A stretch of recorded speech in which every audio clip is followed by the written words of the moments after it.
So we're having problems with these straits, eh? You know, Bab el Mendeb, the Red Sea, Strait of Hormuz, they're all getting cut off, right? Everybody's freaking out. What about oil? What about oil? What about oil? Well, let me tell you something about oil. Oil will always find a market. Remember, Trump got us backed up to production, and Venezuela, okay, and Canada, okay. That's a lot of oil that's hitting the markets. Now, our strategic reserve has been drained, sure, but remember, Besset also authorized Russia to sell on the open market for India to buy and all that stuff. So, who does draining the strategic reserves hurt? That hurts consumer nations like Europe, okay? Which means, and remember, they destroyed their energy production, which means Trump can now leverage that against them at the table in the future. But also, you got to remember about this whole Iran thing. Russia wants to come south through the Caucasus and out to sell to Asia. Okay? China wants to come up and sell to Europe. Now, ever since this Iran thing started, the Strait of Hormuz has been, off and on, off and on, off and on.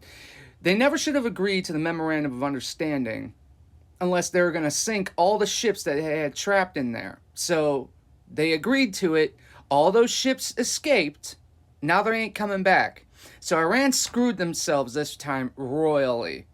Now that's why they're trying to shut down the Bab el-Mandeb Strait out the Red Sea. And we have bases there at Djibouti, and they're using the Houthis to do it.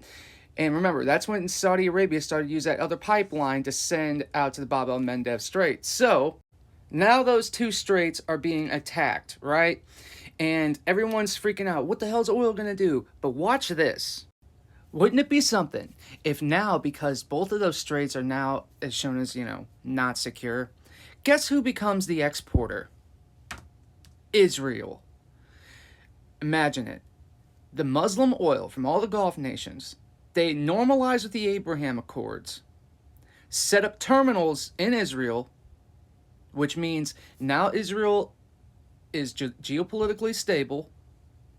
They have an economic source, which ostensibly we control the tap on because we basically control Israel. I know Israel has a lot of political pull inside of our own government, but we protect them militarily. So what if this is all a big play to make Israel the net exporter? That's some dystopian risk right there. Because that's what's going on with these straits getting under threat. Now, I'm sure we will handle all of this and the Iran thing will get settled. I mean, China has the most to gain from Iran coming back online because they're going to use their infrastructure to go up, reopen the Silk Road, sell out to Europe. Russia wants to come south, sell to Asia because they're tired of selling to Europe because all they do is use it to finance the whole Ukraine thing. Meanwhile, Europe draining their strategic reserves and ruin their own production. Meanwhile, we got the leverage because we have been producing oil along with Canada. And, we opened the taps in Alaska, California, new refineries out in Texas, plus Venezuela coming online. This is dystopian risk, man. Like, you have to think a little bit more. Wouldn't it be better for Israel in the first place to be the exporter for the Muslim oil? That's geopolitical security, and also get them off the tit of the American taxpayer in the first place. China's still buying oil. They have a lot of strategic reserves themselves. And South Korea, Japan, all those tankers are filling up now on the West Coast. And they're going to be coming there to fill up.